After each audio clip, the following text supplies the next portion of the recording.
boyfriend controlled everything I did. So I posted on online asking if I was being absive, but he found my post because he had installed spyware on my computer. So I packed everything and left while he playing video games. Hi, guys, I'm using a throwaway and avoiding names for anonymity, so I don't really know where to start. It's almost a decade of my life and I could write about it for days, but I'll try to pick out the unimportant bits. I, 23F, have been with my boyfriend 28 millions for 8 years. I know it's pretty much impossible to paint a good picture of someone through a few paragraphs of a story, especially considering I'm mostly pointing out problem areas, but please keep in mind that he's a good person. He's loving, gentle, cares about me than anything, and absolutely devoted to me. But we have tangled this relationship into quite a mess. Like everyone who posts here, I have countless reasons to want to stay, but I'm having trouble taking off these rose-colored glasses. Please help me, Reddit. Backstory. When we started dating, I was going through a lot of it, and he was the first guy I've ever been with. I was the one who was always compromising and always finding ways to go see him. He very rarely came to see me, and if he did, he would get irritated and complain that he shouldn't have to. He would ask me to come over every single night, saying he missed me and he couldn't sleep. I lived about an hour away and I didn't even have a car, so when I'd find rides to his house, bus, friends driving me, etc., I was excited to see him. I'd get there early in the day, and instead of seeing him, I'd sit on his couch alone for hours while he played video games. It was infuriating because I played games too, but he always told me not to bring my console because I could use his. He had literally 0 games for it, but I always ended up just pacing around his house waiting for him to give me a second of his time. As bad as this sounds, and it was, he was so sweet and sincere when he would finally get done. He told me how glad he was that he could keep up with his legion and still have a girlfriend. He said although he ended up breaking up with his last 3 because of fidelity problems they hated in gaming, I was young and stupid and caught up in being the cool girlfriend. I used to have a lot of fun going to clubs and parties and all kinds of things. I had a ton of friends, mostly male. He would get upset if I talked to them, even the ones I had known since I was a toddler, and he said that since he didn't talk to girls, then I shouldn't either. Little did I know he actually was talking to a few girls all this time. He said, "I love you," 2 days into dating and proposed after a few months. I told him I wasn't ready, that I loved him, but I was too young and I needed to get to know him better. He was different after this, like it hurt him for me to say no. After a few months together, I'd tell him I was about to do something like walk to the grocery store, since I had no car, and he would scream at me over the phone. He said I was an idiot going to get myself killed. Women can't walk alone, especially near nighttime. I know what you're thinking. Why would I stay with S-Exist? Well, he had never made it seem like he was S-Exist before and would deny saying it. He would say he never said any such thing and that he was only worried about me. I'd ask why he screamed and tell him it wasn't okay to treat me like that, and he'd say I have never and will never yell at you. At this point, I'm already doubting my sanity, but the other 75% or so of the time, he's so incredibly sweet to me. I moved in with him about 10 months in because my mother died and I had nowhere else to go. I had a job but didn't make enough to support myself. His family owned farmland in the South and had bought him his own house. About a year into our relationship, I found out that he'd lied about every single thing he told me about himself. The way I found out was the worst part. He just told me he forgot that he'd lied in the beginning, and he'd start randomly telling me things like, I almost married my high school sweetheart, but she changed her mind last second, and my 10th or so girlfriend calls me every weekend to say she wants to. This is after telling me that he's been with only 3 others before me and that he doesn't talk to any exes. None of this would have mattered to me if he'd been upfront in the beginning, but because he lied and was using the whole I don't talk to girls, you can't talk to guys to keep me from having male friends, I was pretty upset. A few weeks after that, I told him I was going to the movies with a female friend for her birthday. I told him the movie was at 7 and I'd be back before midnight. We wouldn't be drinking, partying, anything like that. Well, at about 9:30, I start getting horrible texts. I'm lying. I better enjoy the dick I'm getting because I'm never getting his again, and that he doesn't want to see me. When I get home, I was crushed. It was the first time I'd seen any friends since we started dating, and she had never met him, but she saw what he was sending me. I ignored him and ended up getting home at 11 p.m. The house was trashed and he was up waiting for me. When I asked what the hell he was talking about, he slammed the door in my face. Literally, it hit me really hard. in the nose and screamed fuck off. I slept on the couch. The next day he left without saying a word to me for a softball game he'd been planning with his friends. I was still pissed, so I called him as soon as I woke up. BTW, he was out of state and would be sleeping in a motel room with multiple single girls guys for the next 5 days, and I told him he's in a I'm done. He was absolutely desperate over the phone for me to give him another chance, but I hung up. I packed everything I owned and tried to leave, but he showed up right before I could and was very sincere about getting help. The next day, he stayed out until 5 a.m. at a strip club and came back without his promise ring on. He said he'd put it in his pocket so he wouldn't lose it, but he smelled strange and was acting strange, and I just know that he cheated. He vehemently denied it, saying I was insane for accusing him and that we should just break up if I wasn't going to trust him. I said okay and started packing again. Then he said he'd never said any of that after the fight. Earlier, he said he'd go to therapy, stop punching holes in the walls, pay more attention to me, and even let me go to clubs again and resume contact with my male friends. Well, he did start therapy. He went for 3 months and nothing changed. He continued to punch and break things, scream at me, tell me everything was my fault and that he couldn't stand me. He turned to drinking, and when he'd get violent and drunk, he said I was the reason he was forced to drink because I was causing him so many issues. Well, things got better than they got worse. They were up and down for a while, but we had a good period of about 4 years. There were several large fights over the years. Here are a few that stand out. The day my favorite aunt died, I was with her at the hospital. I drove a shitty vehicle there that was known for breaking down. After she passed, I was a mess. I told him I was leaving and would be back soon. We lived only a few minutes down the street, but my car broke down and I was about 15 minutes late. I got home and he was furious, said I was cheating on him and that was why I was late. Screamed that I was a cheater, and the landlord, who was our neighbor, heard the whole thing. He always hated me after that. No apology after he calmed down. Instead, it was my fault for causing him to worry. I was feeling depressed about the amount of PRN he watched versus how often he was interested in me. We used to have a ton of segs. We had 6 different FFM threesomes with multiple girls he chooses, and I tried everything to satisfy his kinks. But then I just stopped being enough. Guys, I have zero self-esteem at this point, and I'm just dreading waking up every single morning. One day, after a month of no sex, he locks himself in the bathroom and I can hear him in there. I get so sick to my stomach and have an anxiety attack. I'm a very in shape, busty girl. I'm in gymnastics and I've always been told I'm generally attractive, so it's not a weight issue or anything. I suspect PRN addiction. I'm hyperventilating on the floor when he comes out, and he's sweet for a moment, asking what's wrong, and 2, please talk to him. Well, I trusted him, and I shouldn't have. I told him in the most calm voice I could that it makes me feel sad when he chooses PRN over me, that we've had sex 4 times in 3 months, and I wish I had more from him. He completely lost it. He grabbed my shoulder so hard his nails dug in. He shook me and screamed that he doesn't even watch PRN, that he is so whipped by a stupid life is because of me. Pride to play hat. I know that makes him feel like I'm trying to manipulate him, but even if I lock myself in the bathroom to cry in private, it's still my fault and I'm using it to control him. I don't have anywhere to go and I cannot not cry. Sometimes, is there something I could have done to show him I just need to cry? Sometimes? That brings us to now. Most of the year was good, but the past few months he's been screaming a lot more. He's told me that I am a horrible person for trying to leave him years ago and that I don't deserve him and will never find another guy who'd put up with me. He always denies things and tries to make me sound crazy. So this time, I recorded it. Later, when he was more calm, I played it for him, and he accused me of inviting guys over to pretend to be him so I could get him in trouble. What the? He's done much more. He's gone through every file on my computer and set the only dirty one he could find as my background to humiliate me because he knew his family was coming over.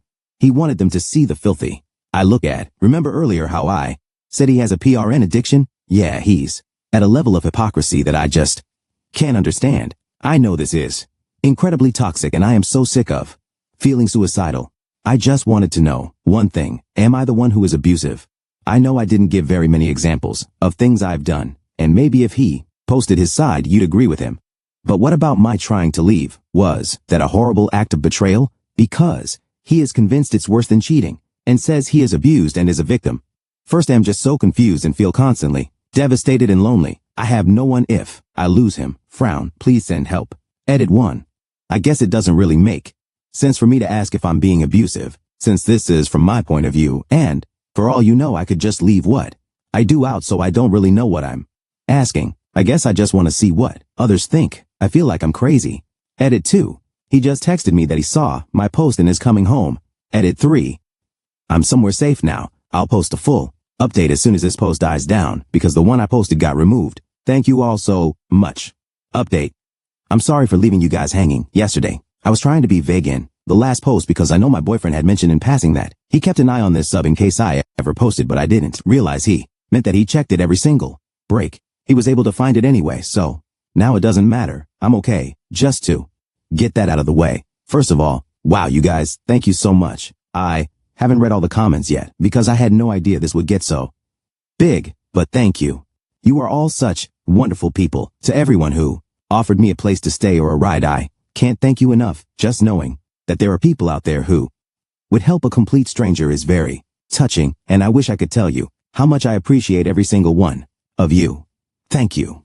To those of you saying I'm abusive for posting this, hell, I didn't mean it that way, but maybe I didn't plan for or want him to see it, but I can see what you mean.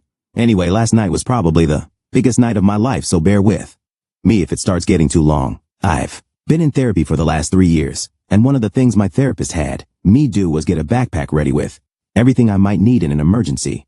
Within 2 minutes of receiving his text yesterday and posting the edit, I grabbed that backpack and was planning on just walking, so at least I wasn't home. I don't have a car. I was thinking about just going through my contacts and talking to whoever I could, but that didn't work out. Josh was outside parked down the street. He was trying to catch me leaving, so when he sent the text that said, "Saw your post, I'm coming home," he was already home. He was waiting. I just stood there because I didn't know what to do. I thought he was going to be furious, but he ran up to me with a completely different react than I expected. He was crying, like bawling his eyes out. I still felt like I was waiting for him to get mad or scream at me or something, but he just hugged me really tight and said he's so sorry. He said he had no idea I felt that way and that he knows he has jealousy issues and a temper, and asked if we could talk about it inside. He begged me to come in and said he couldn't lose me and he loves me. I didn't know what to do. I just followed him in. He took my backpack from me, and when he looked at it, he just broke down. He asked if I was really leaving him, why I didn't tell him things were his bad, why I never talked to him. First told him I can't talk to him every time I have ever decided to trust him and open up about even the tiniest thing that's bothered me, like him asking for other girls' numbers in front of me, or him hanging up on me constantly. He always loses his and starts screaming at the top of his lungs while I just sit there as quiet as possible and apologize. And then this is where he changed. At this point, he was no longer acting like he was sorry. He'd switched to "you're full of, I treat you like a goddamn angel and get walked all over in return." He said he should never have to apologize to me. I was very upset, so I played one of the fights I recorded, and I'm so glad I kept those after he told me to delete them. Even in the first 3 minutes of it, you can tell I was being calm. The first thing I say is, "Baby, I didn't mean to say anything was wrong with us. I just wanted to know why you don't want me to apply a place I could use my degree. I just want to help make money." He immediately starts yelling, "You'll cheat on me and find someone better off. Go find some guy too at place. I don't give a. You'll come crawling back to me. No one else would put up with you. This fight was pretty recent, but he only listened to a few seconds of it. I know some people who commented on the last post suggested that maybe I really am screaming back at him. Someone said something about slapping him too. Neither of us have ever slapped the other though, and I understand that may be something to consider. But I know that I don't yell. I have a hard time standing up for myself, and I hate confrontation, especially with him. I always just want to make the fights better. I know I need to work on that, and I've brought it up in therapy before, but I just felt like adding that. He got up and said fuck off with that shit. He was definitely not apologetic and sweet anymore, so I was just quiet. He said he's done with this, and I have no right to record him, and then he ripped the phone out of my hand. He said more stuff, but I can't remember everything. I asked what he was doing, but he just glared at me, and then he stomped outside with it, and then threw it as hard as he could. I don't know why, but that just broke my heart so much. He's broken things of mine before, but I had been planning on calling a friend or my brother, and I didn't know any of their numbers.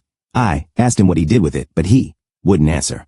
He slammed the door so hard when he came in that I flinched. Then he bumped into me really roughly and went straight to his computer where He put his headphones on and turned up his music really loud. He always put his headphones on in a certain way when he's mad, cause then he can't hear me. He started playing a game and he was literally fuming. I stood in the door and he looked up at me, and the way he looked at me was awful. I could feel that he absolutely hated me. And what's sad is that wasn't even the first time he's looked at me that way. I think I was kind of in shock. I always feel that way when he's mad. He kept playing games. So I went out to look for my phone, which I found parts of shattered on the street, but I never found the battery, and I don't think it was usable. When I went back in, I was shaking. Frown. We talked it out later. I think everything is going to be okay. Just kidding.